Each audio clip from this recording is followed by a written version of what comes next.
Shopify really cooked this time. My social media has completely flooded with this website. When you look at it, it feels like something that almost unachievable from a developer's perspective. And I know, curious people like you always want to build this kind of website animation. So that's why I am here to help. I tried to recreate the same thing and this is what I achieved. I managed to recreate the core part of the animation, including the dissolve and edge detection. In this video, I will show you how you can achieve the same effect. If you like this kind of unique content with absolutely free source code, make sure to subscribe. It really motivates me a lot.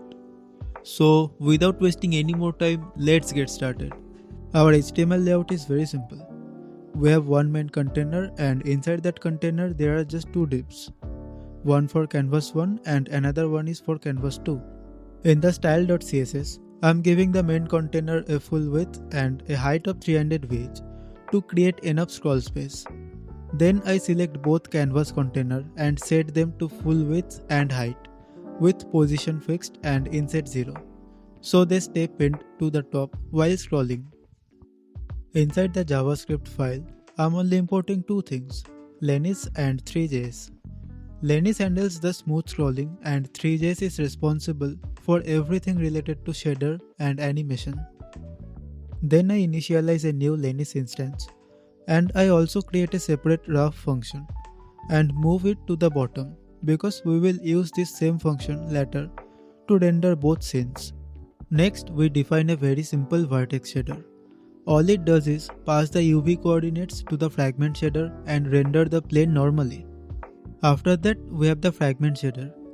I am not going into every line here, but at a high level, this shader controls the dissolve from the center, the edge detection, the grayscale transition and the overall reveal animation driven by scroll.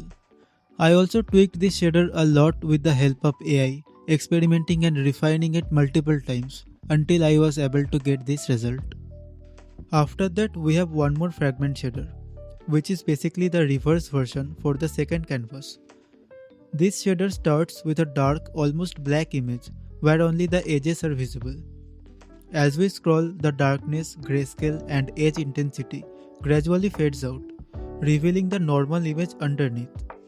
This shader works together with the first one, so while the top canvas is dissolving, the bottom canvas is smoothly coming to life. After that, I select the first canvas container and create a new Three.js scene. I am using orthographic camera here, positioning slightly forward on the z-axis so the plane renders full screen without any perspective distortion.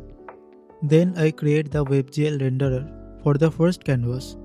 Turn on alpha so it stays transparent, make it full screen and mount it inside the canvas container. We have to do the same thing one more time for the canvas 2. So again for canvas 2, I select the container, create a new scene with an orthographic camera, set up the WebGL renderer with alpha enabled, make it full screen and attach it to the second canvas div. Then I set the Z index, so canvas 1 stays on top and canvas 2 sits behind it. Next, I create a full screen plane geometry, set up a texture loader and define two materials, one for each canvas. After that, I load the texture for the first canvas and once it's loaded, I create a shader material. Inside the shader material, I define a bunch of uniforms. We pass the texture itself, the screen resolution and the image resolution so the shader can handle aspect ratio correctly. Then there are some control uniforms like UDissolve, UTime, UGrayscale and edge values, which let us drive the dissolve and color shift and the edge glow using the scroll and the animation loop. Then I assign the vertex and fragment shaders. Keep the material transparent, create a simple plane mesh using the geometry and add it to the scene. We repeat the same process one more time for canvas 2. First, I load the second image using the texture loader. Once the texture is loaded, I create a new shader material with the reverse fragment shader and its own uniforms. Then I create a plane mesh using the same geometry and finally add the mesh to the second scene. After that, I add a resize event listener on the window. Whenever the screen size changes, I update the size of both renderers so the canvas always stays full screen. Along with the resizing the renderers, I also update the resolution uniform for both materials. This makes sure the shaders always know the correct screen size, especially for the effects like aspect ratio and edge detection. Next, I listen to the Lenis scroll event. From there, I get a scroll progress value that goes from 0 to 1. I use this value to drive the dissolve animation. Then I add a if check to make sure the material is already loaded. Then I use the scroll progress to update the dissolve value for the first shader. Then I calculate a grayscale progress value and clamp it to 1, so the image gradually turns grayscale during the early part of the scroll. The value is then passed to the shader to control the grayscale effect. After that, I use the same scroll progress to control the edge intensity, so the edges become more visible as we scroll. At that time, I reduce the edge brightness, so the glow slowly fades out. Now for the second material, I again start with a if check to make sure it is loaded. Then I slightly accelerate the scroll progress, so the second image transitions a bit faster. Using this accelerated progress, I fade out the edge intensity, the darkness and the grayscale for the second shader. As we scroll, the image slowly comes back to its normal colored state. Finally, inside the rough function, I convert the time value into seconds.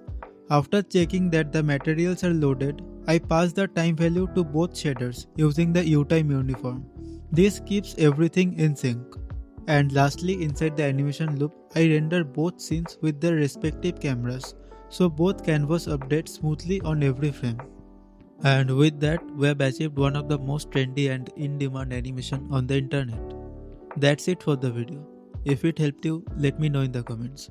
I will see you in the next one.